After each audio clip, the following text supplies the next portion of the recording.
Now this next section, this is the recorder section of the Juno-Gi, and this is actually very, very cool. So I'm going to probably be switching back and forth, so just hold on. So I can hit the recorder view, and now I see this view of the Juno-Gi. The Juno-Gi doesn't have a sequencer, as more of it has a digital audio recorder. And what that gives us 8 tracks of audio to record, plus the separate rhythm track. Okay, let's say if I go down into track set, if I cursor down, you see my levels for my tracks, and I can get to them with my cursor. Go down a little more, adjust my reverb, tell if I want an EQ, I can do in here, and maybe go inside and adjust the EQ. Let me press exit. And then also, here's a cool thing, you can actually, each audio track has 8 virtual tracks. So say like I try a solo on track 1 and virtual track 1. I don't like it, I want to do a different one. I can go to virtual track 2, maybe try it again, virtual track 3. So that's something that's real cool, and we'll get into that later. So also, if I hit the mode button in the once I'm in recorder view, I can bounce down my tracks. I can tell it to take target track here, bounce it down to virtual track 2, bounce to wherever I want. And once I'm done arranging my song, I can press the mode button again, and I can go into mastering mode and bounce down my track to a finished audio track. 2-channel audio track. Very, very cool. Okay, so that's kind of what this section is. This is a very cool section. Let's look over here. Now when I'm recording, it's record, source, select.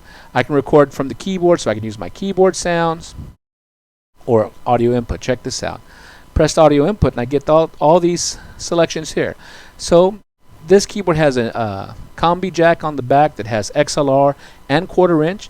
You can use it for guitar. I can plug in a regular XLR cable and use a mic, and the Juno-Gi does have phantom power, so I can use a nice condenser mic if I'd like to. Line in, so I can use 2 1/4 inch inputs if I want to do that. I can go ahead and bring in from the USB song player, so if I want, I can bring in audio from here, and then also if I want, I can use this as an audio interface and actually bring stuff in from the USB in the back and bring it in there. So that's something that's very cool in here. And one thing I don't know if I mentioned real quick, but also you can adjust the input level and how much reverb of your audio right from this window. So it makes it very easy to use. Okay, let's go ahead and choose audio input again, and let's go to guitar. Check this out. I'm gonna close it. Now look at this. If I go to effect, now this is really cool. Inside here I get a guitar effects processor, and this is from Boss. You know, Roland Boss, same people. So you get those great effects already in the Juno-Gi. So you can use this Juno-Gi as a guitar effects processor if you need to. And I have other videos that are going to show how these sound, but it's very, very easy, very fun to go to and use.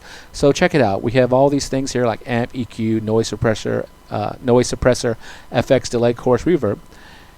If I want to turn these on or off, just highlight them with the cursor and turn it off or turn it on. That's easy.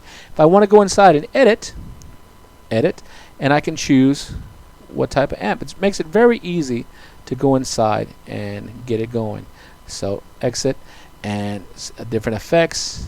I can go ahead, and now that time instead of pressing edit, I pressed the enter button, and I was able to get inside there.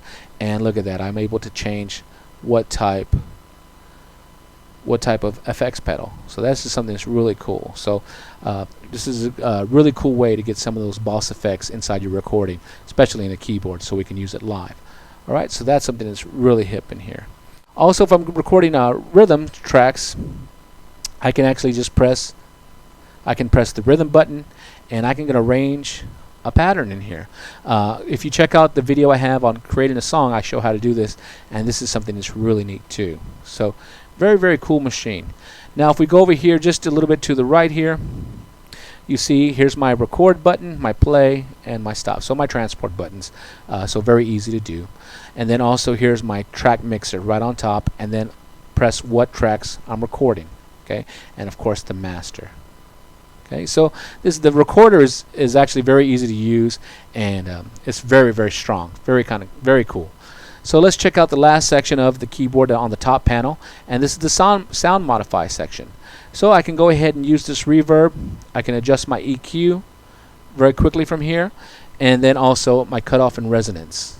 right from the top of the keyboard. So if I'm playing live, if you're playing a live situation and you need to adjust your sound, you know, like maybe I have an electric piano, you know, nice. Okay, and you want more reverb, and I put a whole bunch there, or none, you can adjust it very quickly. You can adjust it, or maybe adjust your EQ, and you can turn that on so you can adjust all of those very quickly. Alright, so this is just a very basic intro to the Juno-Gi, so you can see what all the top buttons do, and I hope it helps you guys out. Alright.